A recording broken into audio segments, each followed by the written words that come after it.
Good morning or good afternoon. I'm not sure which it is. I do know that it's very hot. My name is Jane Hope Williams. Most of you would know me. I've been teaching yoga and yoga philosophy for about 40 years. And I'm kind of stepping up my progress because I really want you all to be listening to me. And if I'm just sitting inward and talking to my students, then probably those people who would really benefit from me won't hear me. Hence Facebook, social pages, YouTube, and other intrusions. But we really must get this message out to you. Let us talk about addictions. All kinds of addictions. Addictions to nicotine, addictions to pain, addictions to discomfort, addictions to yoga, addictions to ice, addictions, etc., etc. Addictions are addictions. If you are moving in the direction of God, if you are longing for divine love, and a lot of my yogis say they are, notice my head did this, but they're not demonstrating that they are. You can't be longing for love and doing things that are opposite to love. And addiction is opposite to love. You're trying to fill a spiritual hole with a material something. It is impossible to do that. It is also impossible to be spiritually close to God whilst you are operating in a very low level of energy. And if you are smoking, you are. I feel like just stopping there and going off because I've said it so many times. But I thought I'd add a little bit more information for you. Okay. Because you are yogis, or because you are spiritual and watching this, one would think you might believe in reincarnation in whatever way you see it. I don't mind. Reincarnation is a very important facet of yoga and a very important facet of living. Because if you believe that this is all you have, this 80 years or 80 years and 10 or whatever it is, and then it's just into a hole or put you in a glad bag, pull the string and bury you, that's it, darkness, that doesn't make sense to me. Why would God, who keeps you alive, and I just could go on and on and on about what God has given you, would then just say, okay, you've had your time, into a hole, manure, let's plant a tree on you. That doesn't make sense to me. A God that was loving me would want to be close to me and would want me to be close to the God, I think. I'm prepared for you to correct me. So in reincarnation, just say I'm a murderer. Maybe in one of my reincarnations I might have been.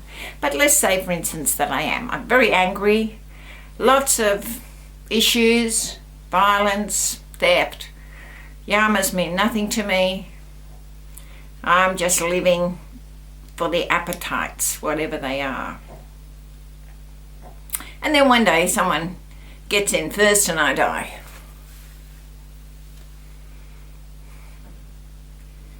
When my body is cremated or buried or whatever happens to my body, buried under a couple of layers of cement, whatever it is, what happens to all that anger? We don't put it in a Ziploc bag and send it somewhere else. It accompanies your soul because it is a part of your soul. It accompanies your soul to whatever is happening next. Okay, so you're a very low-level spirit, obviously. Violence and murder, and you're on the other side. And you're very confused because everything that you've thought about or believed in on planet Earth doesn't seem to be true. And you can't really work out what's going to happen next. Your belief systems have all been challenged. But along comes somebody who, on this side, who displays all the energies that you had. And it's so comfortable to find somebody on the human side, on the earth side, who is displaying the same energies as you on the other side. You don't want to take responsibility of those quite yet. You're not up to that yet. You're just very confused.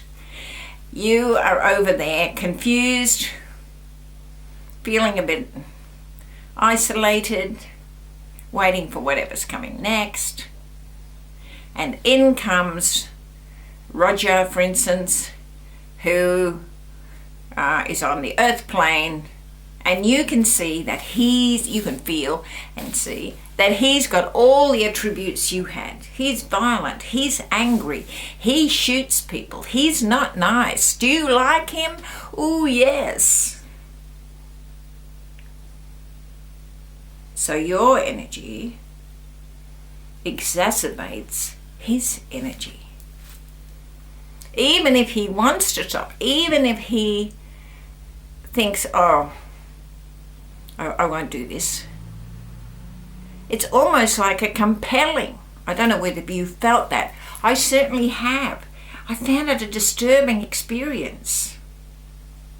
I remember once that I was standing in my lounge room and somebody said something to me that I strongly objected to. People often say things that I strongly object to, and I managed to not lose my composure or equilibrium because of them. Anyway, this person said that thing, and I felt anger coming up inside of me, and instead of doing what I normally do, which is contemplating and diffusing that anger, I suddenly felt this huge surge of anger join me. I was trembling with anger. I've never trembled with anger before. I was trembling. I couldn't even believe it was me. I was trembling, and I picked up a vase and I threw it through the window. Actually, I tried to hit the person, but it missed. Thank goodness. But that wasn't me. That was the energy that I'd drawn in from the other side. Okay? So if you believe you can draw energy in for anger, what makes you think you can't draw it in for smoking? I think a lot of you in my classes, my mother comes to you. She would climb through a keyhole to get a cigarette. I've seen her lick the inside of pockets to get a little bit of tobacco or something or other. It was demoralizing for me. It was shocking for me to see my mother so addicted to cigarettes. At no point did she give up. My father gave up, and my mother used to go into the laundry and smoke. And because smokers can't smell themselves, when she came out of the laundry with a sort of, I've been doing the washing kind of look, and I said to her, "Have you been smoking?" She'd say, "Oh, how could you possibly say something like that to me? You know your father's given up and I'm supporting him in his effort." So not only was she smoking, she was lying. I didn't even bother to reply. Why would you? And what about people who have two addictions? They're addicted to ice or cocaine or something else, and they're addicted to smoking. And they think, oh, well, I'll just give up the ice or cocaine or alcohol or pills or whatever it is. And it won't matter if I smoke. Where won't it matter that you smoke? You're drawing in those negative energies again, still. And you know the negative energies on the other side, they're very clever. And when they found someone who's determined to keep smoking, like my mum, they are able to do all kinds of things from the other side to keep that person functioning so that they'll keep smoking, and they keep on feeding stuff to their brains so they will. I know this sounds extraordinary, but contemplate it just for a minute. I'm taking you down some different paths, I know that. But contemplate it for a minute.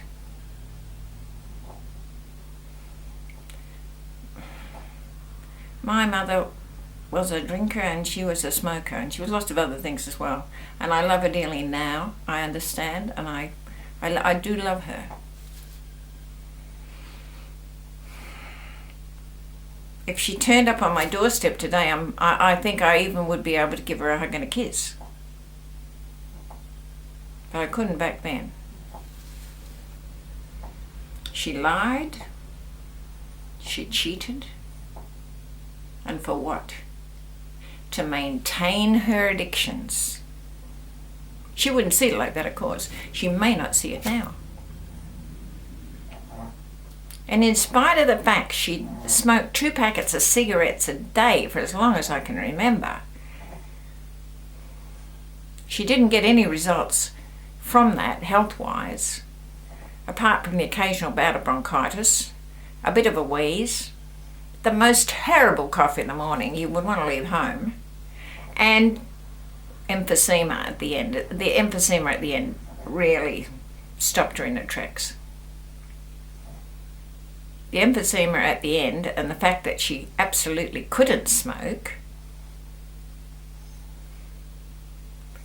then she died. Because then the energy that had been around her for all those years couldn't get the fix that he wanted, or they wanted, and off they went, and my mum died. The parasite had gone. It mightn't make much sense to you, but it seems to be correct to me. You can't give up one addiction in the price of another. Say, oh well, yeah, I'll give up the big one, but the small one's okay. It would be too hard for me to give them up both at the same time. No, you don't want to give it up. It wouldn't be too hard at all. Not when you know the price you're paying, and you haven't thought about that. You don't realize the price you're paying. You don't understand the energies that you're bringing in. When people smoke before they come to yoga, I find it oppressive. And the yoga is never as wonderful, because we've got all these energies in the room that are not wanting my students to do what they say they're going to do. Can you see that? The other day, well, last week, we had a number of classes with non-smokers. It was magic. It was magical. It was lifted up. We got lifted up. The energies in the room were beautiful. That doesn't usually happen in my classes, because not everybody, but there are a lot of people who come to yoga class who say they want to get well, but they're smoking. You cannot do those two things together.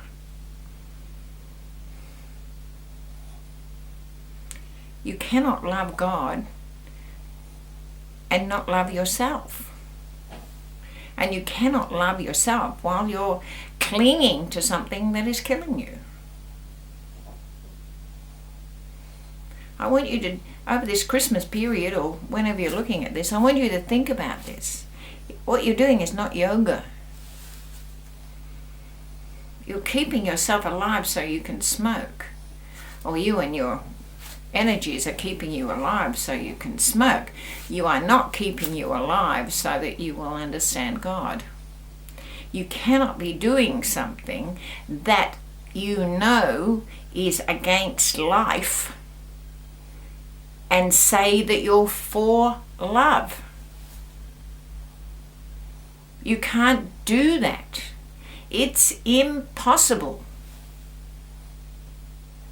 It's impossible.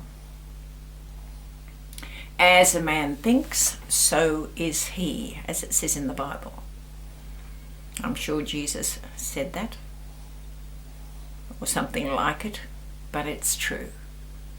If you are moving towards death thinking, you can't move towards life thinking at the same time. I want you to go away and contemplate that. Excuse me. I want you to think about how you're living your life. I want you to forgive yourself and look at what's causing you to smoke. What is the pain that you refuse to look at? What is the discomfort that you don't want to see? What is at the bottom of it? What is it? You can have as many hypnotherapy sessions as you like. It won't change the fact that underneath, deep down, is something you must face. I can't face it for you. You must face it. And when you face that and have truly emotionally forgiven yourself for that, or forgiven the other person, whatever this thing is, then you can move forward. That's why it's so complex. You have to sit down and you have to root around in, the deleted message basket or spam or something and find what it is you're not looking at and address it. And then you can move forward into a whole life, a life of contentment and love close to God. If you want to speak to me about this, I'm always available at yoga and spiritual yoga and philosophy and all that kind of thing. I'm not trying to build a cult. I don't want a religion. I am just me trying to say to you, come on, wake up. I love you. I want you to wake up. Please. You think it's a small thing, but it's not a small thing. It is all the yamas. Thou shalt not be violent. Thou shalt not steal. Thou shalt not use things you don't need. Thou shalt respect everything. Thou shalt not lie or steal. When you smoke, you're doing all of those things. All of them. Everyone. When you are ready to totally embrace the yamas, you are ready to totally embrace life and love completely. Until then, you are not. I would love to talk with you more about this, and I will be doing it so in the next few months.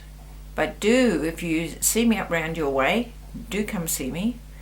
Or if you want me to come up your way, then make it possible. Make it so, as it says on Star Trek. Namaste.